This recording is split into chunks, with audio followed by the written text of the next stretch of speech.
What's up, CFO gang? It's your boy J Tuck. Real Cowboys fans, stand up. And as I told y'all, as I promised, we are going to continue to drop bangers and bring in some of the best minds of this Cowboys community on the channel to talk Cowboys football as we gear up for camp, man. This guy, can't say enough about him, man. I kind of met him when I was kind of a young content creator, didn't know much, man. But when I first came across his content, I was like, yo, this is it, right? This is one of those standards. I mean, he has the voice, you know what I'm saying? We like to talk about Law's voice, but this guy, he got a voice too, man, but extremely knowledgeable, right? And he does a lot for our community, whether it's on the Twitter space, whether it's on Pick Six Sports. And you know, once he gets revved up, his Energizer Bunny, he does not stop, man. So I had to bring my brother, man, on the channel. So CFO gang, let's give a warm welcome to my guy, BJ Nix. What's going on with you, my guy? Hey, what's going on, man? Man, it's a fun time, right? I mean, here we are. We got college football. Y'all see right over here. You know what I'm saying? It's all about the U right now. Yeah, college football's out. Enjoying that. Let's talk about that, right? So it's all about the U thing. For as long as I've known you, I didn't know you was all about the U, man. Where did this come from, man? You know I had a really good friend. He was a brother, good friend of mine since we were 14 or whatnot. And he was a big Hurricanes fan. He had to pass away in April. So I'm like, well, for college football, I got to do it for my guy J5. Okay. So I got to go ahead and step in, fill some pretty big shoes for him this season. And a lot of my friends are FSU friends and our friends and his family too. So having a lot of fun with it, you know.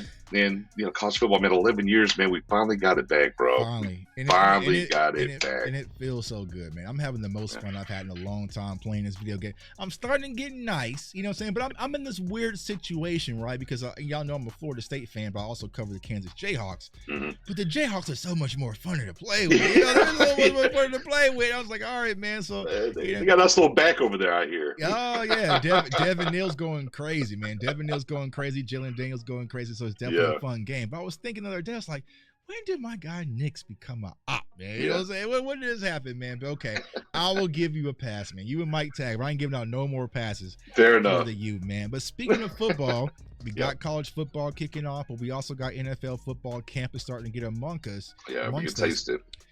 How are you feeling, man, as we gear up for camp? You know, on a scale of 1 to 10, where's your confidence level when it comes to Cowboys and where we currently stand? And what do you think that we're going to do as we get to camp, and who are some bodies we can possibly bring in? Man, I tell you, it's a good question. And it's been hard to kind of feel where I'm at for the season coming up, just because, I mean, basically from the Green Bay game and then moving forward and getting through just all the different muck, right? The all in, not all in, the Micah, he's got podcasts, what's going on here, leader. You know, we get to the draft, those things happen. I mean, it's just been so much from the fan base, right? Cowboys Nation and where they're at. It's understandably so, right? I'm not taking anything away from that. It's 3 straight years of 12-5. You're not getting the ultimate success. I get it, but it's been so weird trying to catch that wave, right? I call it the honeymoon season. In that, hey, look, everybody's got hope. The hope returns. You got hope for the season. Here we go. It's been hard to catch that wave just because, I mean, there's just people I haven't got over what's happened yet this past off season. It's a very interesting standpoint of where to be at as a fan and people around this, you know, around the Cowboys. I think for me, it's gearing up. As soon as the 23rd slots to your boy's birthday, Leo stand up, and they take off to Oxnard, I think that's when it kicks in. And look, so the crux of this team, no matter what he wants to talk about, that's went 12-5, it's still here, right? Now, maybe some names you're not familiar with, the Hoffmans of the world, and so on and so forth. But the crux of this team that's been 12-5, the meat and potatoes, is still in this team. So is it a tough schedule? Sure, it's first place schedule. Right. But we've seen the 12-5 Cowboys team have a first place schedule and go 12-5 again. So, I mean, I think the bar should be, I believe, that this team is a 10-win team, right? Now, is it 11, 12, 13? I don't know, but I think everybody stays healthy. I mean, your quarterback, right, the key pieces. I think it's a 10-win team. You get to the playoffs, and that's what everybody keeps telling me. You, it's like, I don't care about the regular season. Let me know when you're in the playoffs. So, I mean, hey, you're probably going to get your wish. Right, bada boom, bada bing. And I think that's what where a lot of people are talking about amongst Cowboys Nation. It's just like, we don't see where the actual big improvement came. Where's the big excitement? Where's the wave that we can catch? Because you go back to last year's all season, Okay, we lost to San Fran. Oh, but then you got Cooks, right? And then you got Gilly. So by the time we even got to the draft, we were kind of like, okay, yeah, Mozzie, we're in this thing, yeah. Mozzie Smith, okay, Scoon. But then we had Deuce. Well, we had Scoon. Scoon was like Scoon was like, you know what I'm saying? But Deuce and Overshown. So there was kind of little nuggets to be excited about. But I feel like when you look at this year, there hasn't been a lot of acquisitions outside of Kendricks. We still have some holes of defensive tackle. The draft was very meat and potatoes, so nothing really to get excited about. There wasn't that guy besides like Cooper. Now, that's how you can kind of tell how the draft is. We're getting excited about like Cooper Beebe, like a center, like stuff like that, right? So it's not that spark plug type of player. I feel like that's why Cowboys Nation is kind of this flatlined all the way into camp. And of course, we still haven't signed Dak Prescott. We don't know what's going on with CeeDee Lamb. It's just a lot of unknowns that have been left on the table. And then one of my biggest unknowns, which we'll talk about here in a second, brand new defensive coordinator, all brand new staff coming in that we heard from 2 times this year. So it's not really much to get excited about except saying we got Dak maybe for a year. We got CD. Even the Zeke back thing, it was cool little. Oh, we got Zeke back. It was like that's like a day. Yeah, Zeke back. So, he changed to 15. Right. Okay. Cool. All right. But what else? So I think that's where things really lie. But speaking of this coaching staff defensively, Coach Zimmer hasn't been a man of many words thus far. Besides the podcast, right? The podcast is like pretty much all the nuggets that we got from him. So I'm sure we will get more as we get to camp. But as far as Coach Zimmer, what is your expectations for him, and how were you feeling about the hire when you initially heard that Mike Zimmer is going to be taking over for Dan Quinn this defense? Yeah, it's the Cowboys addressed openly that hey, we need to be able to stop the run more, and what they've done is they said, hey, here's Mike Zimmer and his scheme. They believe his scheme is more fit, balanced to stop the run, and we're just going to ignore defensive tackle, as we kind of talked about. But it's more linebackers and safeties, so Overshown's coming back, and you can't forget about Overshown coming back as much as Stephen Jones has told us. Here's Kendricks, and then we go get Leaf out. So, I mean, that's where they're putting their hope into it at, or what their belief is in the fixable is going to be scheme and matching, personnel at times, which I get it. You wasn't getting a lot of, base looks and whatnot when you're into teams that are playing 12 and 13 personnel. As far as the hire for Zimmer, checks the box, I guess is where I was at.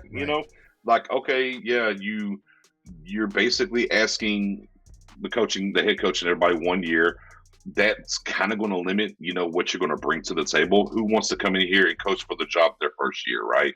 You're coming in 1 year. Good luck. If it goes well, we'll extend you. If not, but you take a guy like Zimmer, you look how he's been in this league, guy who's been here before, kind of knows the room a little bit, and he matches up what they're trying to get to. So, yeah, I thought it was just a big checklist. Oh, yeah, down the list. Zimmer, yeah, okay, got it, right. And that's kind of where I was. Now, not to be said that I don't think he's a bad defensive coordinator by any stretch. I think you look at his time, even when the Cowboys were, for us old heads, 5-11, he was a defensive coordinator then. He did some really good things, had some decent defenses, but you look at what he did underneath Marvin Lewis and how good that defense was. They were going to the playoffs. You look at Minnesota, and he had a really good defense over there. Said minus the last couple years, but a lot of injuries and different things happened. So, I mean, he's a proven commodity in the league as a coordinator, right? Right. But you get 1 year to install it, so it gets back into, okay, well, how much are you going to just try to keep this team together and keep this thing moving forward? And how much are you going to implement and really change, right? And reinvent the wheel, or, to a certain extent. I think that's kind of the thing I'm excited for in training camp, to see where it's at. We've heard some guys say, look, Dan Quinn would kind of simplify. If it's not happening, okay, we'll dial it back a little bit. As compared to where Zimmer, and early on, the takes from some of the guys on defense is like, okay, do it again. I can get somebody else in here. Well, how does that work with a team that kind of understands maybe it's only a 1 year year for him, right? That's kind of the question mark for me going into camp, is how they respond to Zimmer in that method versus who they've had, some of these guys, right?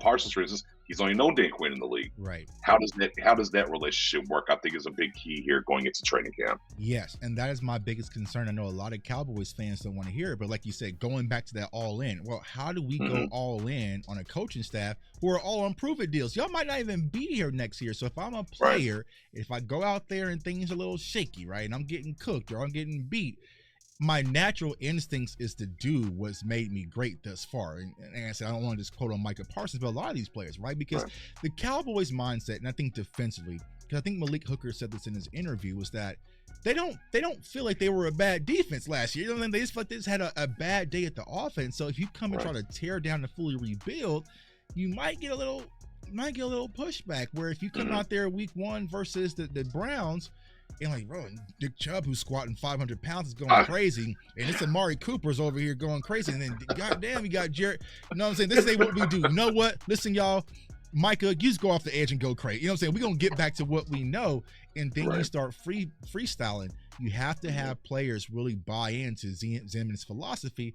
But like you said, he's trying to cook a brand new dinner with all Dan Quinn's ingredients. He got one spatula, bro, and that's Eric Kendricks. The one thing that I think helped them was promoting Al Harris to assistant head coach, and there's that mainstay for a lot of these guys. Because even go back to like the Buffalo game last year, right? Who was the guy on the sideline that had the whole defense around him talking in real time? Was Harris. So that's the one fail-safe, if you want to call it, that they did get right. It's like, okay, look, Dan Quinn's gonna come get everybody. We kind of understood that.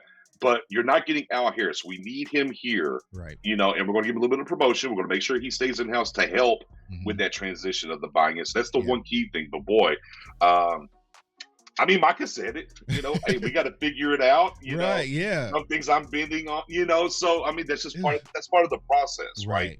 In that realm. So it's going to be. I mean, it's going to be wildly intriguing with those.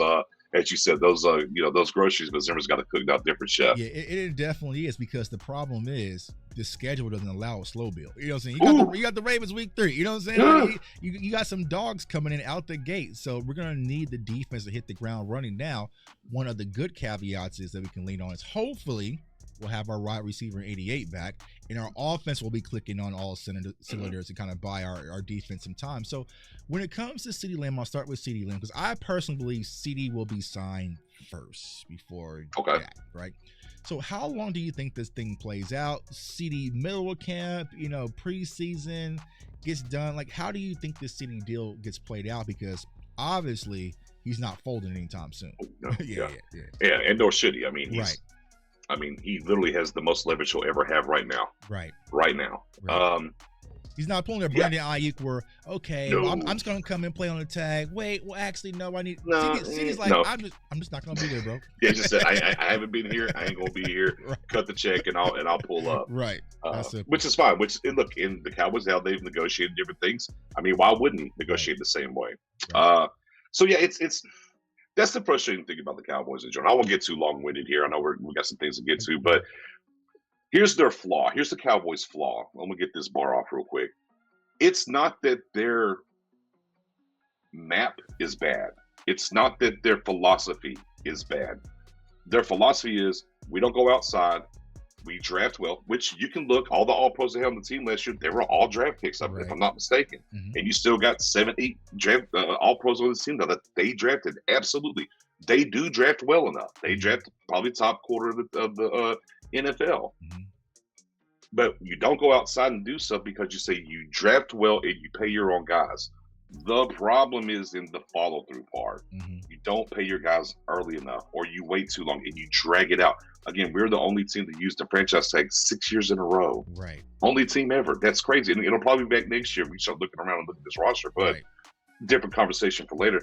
That's the whole in the philosophy, which gets into Lamb. Because now you maybe could have done it last year, but you wanted to see a little bit more. Well, that little bit more turned into a whole lot. Franchise record in yards, franchise record in catches, and then like top 3 in the single season touchdown catches. So cool. And then you wanted to wait. Well, AJ Brown's 32. Okay. Now Jefferson's 35. This is simple math here, ladies and gentlemen. This is how the NFL works. That's where those two guys got paid. Guess what? That's where you're at with Lamb now. All there is to it. And if you want to believe the quote unquote leaks that have been out here, $32 million. To me, 32 million's a deal. Right. Right. Because he should be closer to 35. So if he wants to do 32, Right. now they operate on their own time and whatnot. I get Yeah. that, but I don't know, man. What did we get? Martin was what, week 2 of camp last year, right? Yeah. Zach Week Martin? 2. Yeah. Pencil me in week 2. The Zach Yeah, Martin time frame. that's How right. about That's what I that? think for CD. I think by the Raiders game in Vegas that I will be attending, I think that he'll be back by then. Because once again, I always talk about a lot of times when players hold out and miss camp, they don't have their best performance, and CD is going to be a vital important piece to this offense because it doesn't work. And Zach without Martin, and Zach Martin admitted that too, Right. At the mini camp, right? The mandatory camp said, "Yeah, I missed those 2 weeks. You know, I'm glad to hit it running. I felt that difference." So yeah, it's a Right. valid point there for sure. Yeah, exactly. But yeah, you can't pride yourself, Knicks, on being a draft and develop team and get mad when the players develop. That you know what I'm saying? Like, well, we don't want you to What are you develop to doing? that. Well, we were saying we want to kind of get you to develop kind of right here at this price range, but not go too high. You know, you pride yourself on getting a 4th round pick in Dak Prescott in the draft. Well, then he turns into be an MVP caliber quarterback. Well, there's a price tag that comes with that, man. Gucci don't offer no discounts. Yeah, You know, I mean, so. but it's like, but if you draft well and you believe that you draft well, then pay early. That's how Right. you handle things. I ain't going to mention the team that does that, Right. but that's how you handle things. Right. But you don't get them done in year 3. You wait for 4, Mhm. 5, and that's what kind of costs you. Yeah, when your back's against the wall. So Right. when they did with Diggs. Luckily, they got Diggs Sure. taken care of. Now, speaking of the That part. offensive side of the ball, Brian Schottenheimer. So overall, since Mike McCarthy took over the play calling last year for Kellen Moore, you had Brian Schottenheimer kind of being quote unquote like the offensive coordinator slightly, especially when it comes to the run game. But how do you think that Schotty really did last year, and where do you think that he can naturally improve with the offensive play calling this year? Well, and here's the thing, right? How they talked about fixing the defense, right? And basically their idea was, okay, we're going to get a new scheme. Zimmer, come on in. When it comes to the run game, and look, they tried it to do things in the run scheme they wanted to do his way for the first 5 weeks, and they kind of had to scrap it. You just couldn't get it done up front. To be honest, wasn't maybe capable enough of what in this scheme. I don't think he's a bad player, but maybe just in this scheme he could do things. Right. Because he wants to get to the inside trap stuff, right? Inside, different things they want to get into in that zone that he just wasn't able to do. So the Cowboys said, okay, all right, how do we fix the run game? Which, again, they said since the Senior Bowl, they mentioned stopping the run, running the ball better. Well, they went and drafted 3 offensive linemen. That's how they say they'll get better. And we'll bring back Zeke and we'll go, and Royce Freeman, we're going to do a committee. But from their eyes, we had a top-tier running back, which Pollard was. I mean, he finished 12th in the league in rushing, but he was expected to be in the upper echelon of running backs. We couldn't block it up properly with Shotty's scheme. So how do we fix that? Well, we go draft 3 offensive linemen. We bring in a couple of different guys to look at a committee and go from there. I'm excited for Hoffman. And look, let me say it here now. It's not. Don't be surprised if Cooper Beebe doesn't start. Right. I'm just being honest with y'all. They like Brock Hoffman a lot. There's a reason why they were comfortable letting Todd Biotish go prior to the draft. Right. I think Cooper's going to get a chance. I think TJ Bass will get a little bit of opportunity as well. But I think Hoffman's going to go in there and win that thing. That's how I feel right now. Be careful, though. He does have a podcast. Don't tell nobody. No, never mind. Get him up out of there, man. Get him up out of there, man. But again, with the Hoffman going into there, you got Guyton, and they have an array of guys now with the Cooper Beebes and things, seeing how things work. You have the built-in, if Guyton, just per se, right? I'm just walking out. Maybe still in the injury, it's not there. Well, Guyton, go play right tackle, Todd go left tackle, BB plug in a left guard. Like, they have versatility now. If it's not going to work, they have availability to kind of change things up to try to get to that. So we'll see how it plays out. I'm excited for the competition at center. And that's a great thing about this camp. There's a lot of positions we could talk about, be here for over an hour easily with me and you. Just a lot of great competition, but people are going to get familiar with some names that are not because they haven't seen them on the field, but you're about to see a lot of them getting into this camp. But if that center position gets fixed, I think that goes a long ways for Brian Schottenheimer and that run scheme that they want to run. But they got to get the center position fixed because it wasn't good enough for him last year with Tyler and what they want to get to with the run game. Yeah, I agree. I think the Brock Cooper BB battle is going to be a lot more intense than a lot of people think. I think people naturally, right? Because we're all excited, like sure, included, right? I've been plotting on Cooper BB for like 3 years now. Yeah. But I think it's going to be a slow play where he's not instantly just forced into the starting role. And like you said, with our offensive line, we do have some position flex. A lot of people haven't talked about Terrence. Now we'll get to see how Terrence bounces back after the injury. But last year it's kind of. I mean, I cut up some film in that Philly game. I was like, oh, I forgot it was this bad. You know what I'm saying? Woo, you know what I'm saying? But it does give you the opportunity that, hey, maybe Terrence is still kind of limited. Then, like you said, maybe we go Tyler Guyton at the right tackle. Maybe you kick, Tyler Smith to left tackle. Now it's going to cost you. It's going to cost it's going to cost you a little bit. But then you have TJ Bass. You know what I'm saying? You put Cooper Beebe as natural position to have him playing guard. So you kind of have that. But my biggest concern is you have a young offensive line, which no matter how you go, Myles Garrett, you know what I'm saying, Cam Jordan, and the Ravens out the gate. You know what I'm saying? So welcome to the NFL rookie. So if it's going to be an opportunity for Tyler Guyton to learn quickly and Cooper Beebe, whoever that might be that wins that job, you're definitely going to get your opportunity the first 3 weeks. We'll have to see how things really turn out. But also see how Mike Solari is going to do with his young offensive line as well. Because we've had some other guys that's not really talked about. I know they got Chuma out there still, you know what I'm saying? It is what it is. Larry. Right? But you also have, Austin Richards. You still got your Matt Valesky. I said Larry. I meant Austin Richards. Yeah, I wish we had a go Larry. get Big Ron back. You know what I'm saying? Go get Big Nasty Ron back. But you still got your Amari Cooper pick and Matt Walesko. You know what I'm saying? So you got some guys out there. It's going to be interesting. Let me ask you this when it comes to not Larry, but Austin Richards. Right. Tackle, coming in from North Carolina. They put him in at guard. We kind of understood he needed to bulk up a little bit. Right. With the BB in here now and things like that. And of course, they drafted what's our guy from Louisiana? They drafted late. I know who you're talking about. Thomas, right? Yeah, Turner Thomas Turner. Oh man. Yeah, Timmy Turner, whatever. Right. And they're slotting him inside. Do we think there's an opportunity, or do you think there's an opportunity that Austin Richards might get another shot going back outside the tackle, left or right for that matter? Now, here's what I say, because of course we can't get an Austin Richards update to save our life, right? But if it's me personally, I feel like Austin Richards is better suited on the perimeter because he's more of an athletic type of tackle, right? He's not your brute force. This is coming from his film from North Carolina, right? So I'm not sure how anything is he put on size, anything, right? But if it's me personally, I would like to see him on the perimeter, because what I want to make sure that the Cowboys have, there's no slight to Tyler Guyton, but I want to put a case on our cell phone in case of emergency, in case it breaks, because if Tyler Guyton is not ready at the left tackle position, we have no cushion. We have don't you know what I'm saying? So I would like to see Austin Richards get those reps where, okay, maybe this is a guy we can slide in maybe for his first couple of games. He can kind of hold things afloat. And maybe, so I just feel like as of right now, that's a hole in our roster because we don't have, what we normally have, you know what I'm saying, in our left tackle position since Tyron left. But yeah, it's going to be interesting to see how things fare out, who is going to make it, because now the offensive line room is getting kind of deep, because you have a lot of young guys. You've got my guy out of Kansas, who's an undrafted Bostic. You got, TJ Bass, and this goes on and on. So, and everybody can go, so who is going to really make that cut? And I think it's going to be a big battle at the offensive line position. Now, here's where I'm putting my Jerry and Steven politics hat on.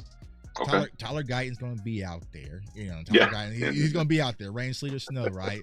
And I think they're going to try to find a way to get Cooper Beebe out there too as well. You know what I'm saying? Oh man, you get that when you get to that 13 personnel, Beebe's the extra tight end. We're running that versus Kelly. You know what I'm saying? Kelly, right tight end. You know what I'm saying? So it's going to be interesting to see how that plays out. But we'll definitely see if we get to camp. Now, speaking of battles, speaking of tight end, I think this is the most interesting position, because not only just for the battle at the tight end position, but how does things work out when it comes to our running back core, how many we're going to keep. So when it comes to our tight end position, Ferg, who I think is going to take a tremendous leap this year, got Schoon, if healthy, we'll say if healthy. You got John Stevens, you got Ford, and you also got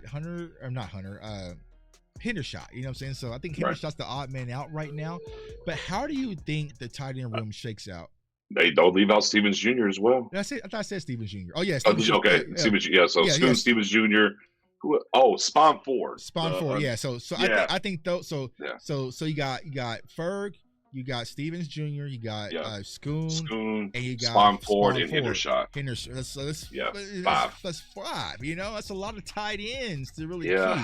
Yeah. So how do they gave Spawn the bag too, as far as an undrafted guy. They gave him the undrafted bag, so I think he's pretty much a lock. But I don't see him beating out John Stevens Jr. in any capacity. Let's go back to the politics real quick.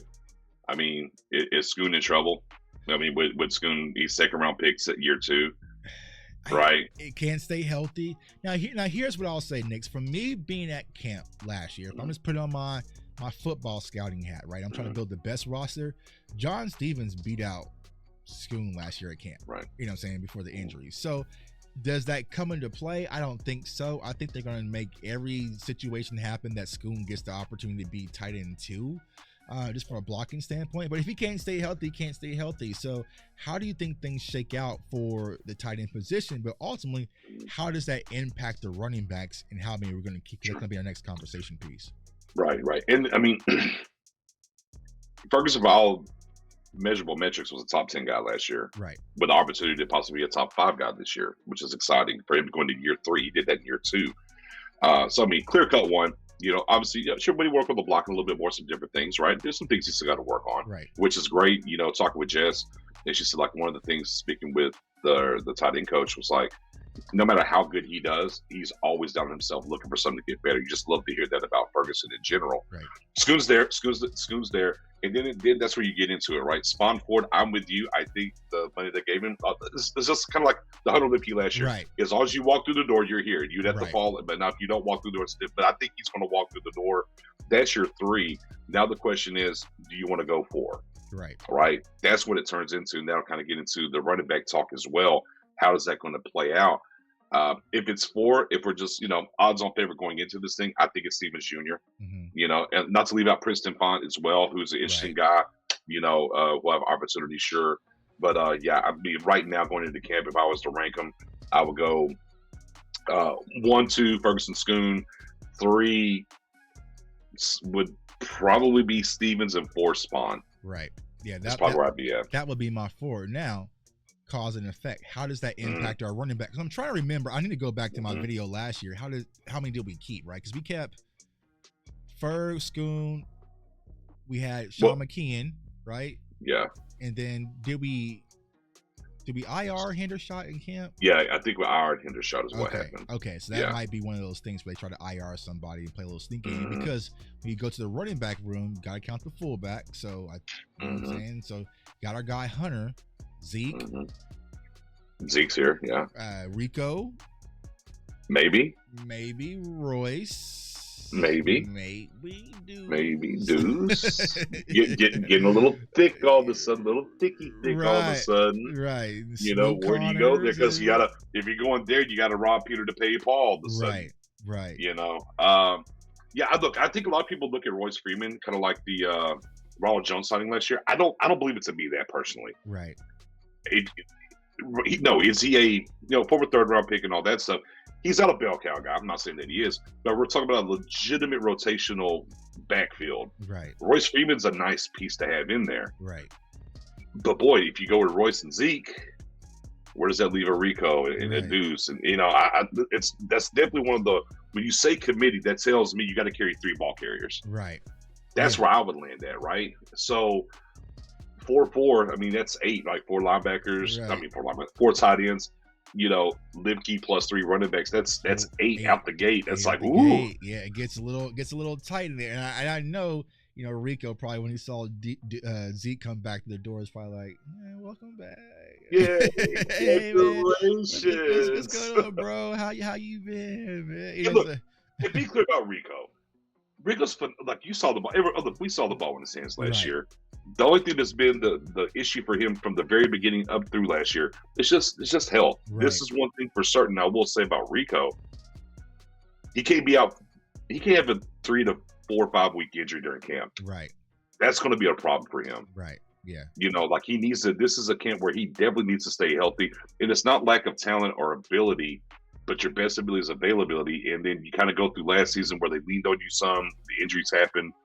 And boy, if you get caught up in this with the amount of running backs they're bringing here, looking at a committee, I'm not sure how that places for him, right? Right. Because it might be, oh, it's a 3-4 week injury. Hey, you know what? We get sneaky here. Hey, Right. IR him. Right. You know, IR him. we'll bring it back later. We'll carry these other guys. We'll get them back later, right? And so, Right, and I think that's the thing, because you got to understand, Cowboys Nation, what happened last year doesn't really transition over to the next year, because we all fell for them Malik Davis straight. We got a lot of carries, look good.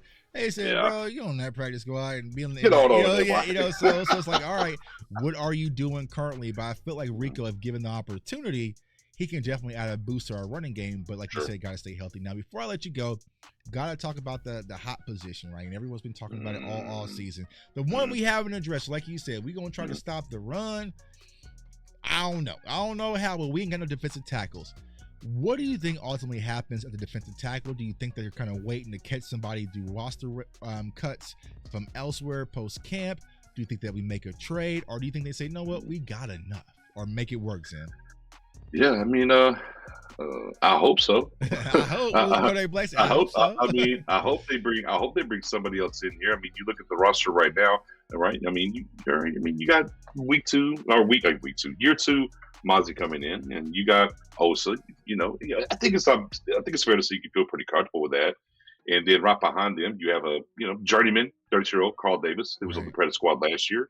Then you have Rogers out of Auburn, a 7th-round pick, and then we have Dexton Hill, right, an undrafted guy out of Illinois.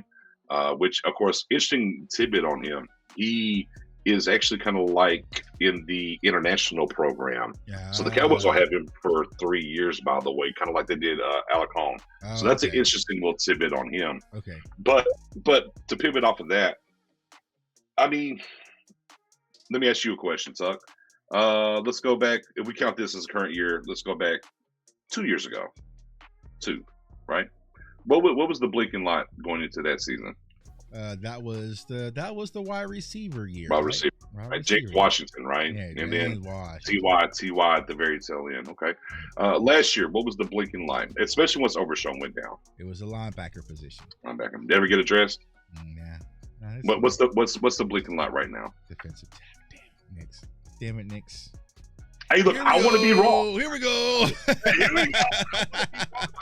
I hope that they have seen the error in their ways of the past 2 years with a position did not have adequate NFL depth and say, hey, we need to add something here. I hope so. I'm not asking for them to go out here and get a huge, completely difference-making guy, but I need a guy with some pelts on the wall, right? We watched Osa. What's the number one thing about Osa from his rookie year through last year? Starts out great. By the end of the year, though, wore down. The rotation isn't good enough. We need somebody. Hankins, and I understand that people are like, well, I mean, Hankins was good, but you can do better. Well, you have to go sign somebody to be better. Right. And for $2.3 million, boy, wouldn't you love to have Hankins in? If Hankins is here, you feel a ton better about the situation. Right. I think it's maybe the most. Yeah, man. I mean, I just have to believe they have to get another body in here, and maybe the trade cut down days happen. On that trade, maybe they do a trade. On cut down day. Maybe a guy's going to get released. Like, hey, we'll slide you. We got a bunch of comps coming. Maybe they'll slide and do something there. Perhaps so they don't have to fight through the wire and sign people. But yeah, man, I hope they add a body. It's not a very deep rotation. And look, they'll say, well, hold on, Nix. You're going to get some 3-tech work out of Chauncey Golston. I like Chauncey. Yeah. I like Chauncey better at 5-tech and outwards. Okay. Maybe a spot 3 in here is okay, but I can't lean like the Cowboys defense can't lean on Chauncey at 3-tech. Right. In a heavy rotation. Well, you got Fioku coming. He didn't play last year. A 5-tech, sure. A 3-tech, you can't trust that in long term. And my God, what happened to linebacker last year? We'll just go back to linebacker. Right. I mean, we could even go back to wide receiver when James Washington got hurt and how that went down. But we'll just go back to last year. Right. You lost Overshown. Okay.